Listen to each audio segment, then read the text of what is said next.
যার তাওহীদ নাই তার ফেব্রুয়ারি কি আবার? যার ভিতরে ঈমান নেই তার কিসের বেনামাজ?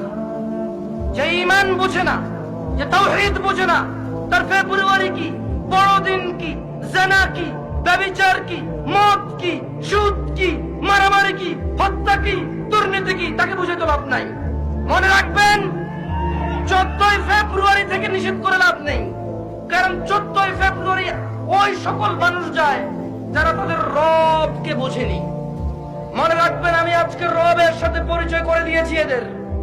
এরা যদি মনে করে 14 ফেব্রুয়ারি যাবে আর ওদের মৃত্যু হবে ওই অবস্থায়, আর তাদের কোন ওলি মুর্শিদ আছে যে তাদের কবরে যাবে 14 ফেব্রুয়ারির ও নষ্টপনা, নোংরা অশ্লীলতার ওখানে গিয়ে তাদের কবরে গিয়ে কেউ তাদের রক্ষা করবে, ওলি আর মুর্শিদা আছে, আমি আর আপনি কি করতে পারি? এখানে দেখা যাবে সেদিন, যেদিন বিচার হবে, মানুষ আল্লাহর সামনে আসবে এককভাবে, একা একা।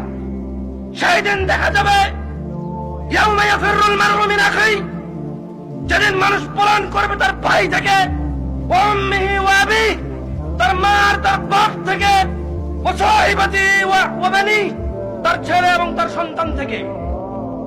সেই দিন দেখা যাবে যে তার 14 ফেব্রুয়ারি তার আইডলরা, তার সিনেমার নায়করা, তার রাতের আনন্দের গায়করা, তার চোখের সন্তুষ্টির গায়িকারা, নায়িকারা তাকে কতটুকু উপকার করে। ওকে আমি 14 ফেব্রুয়ারি থেকে নিষেধ করবো না। আরে ওর ঈমানই নেই, ও মুশরিক, ও আল্লাহর সাথে শিরক করে। 14 ফেব্রুয়ারি কি আবার এখানে? কোন মুসলমান যে আল্লাহকে সম্মান করে সে যেতে পারে না সব জায়গায়।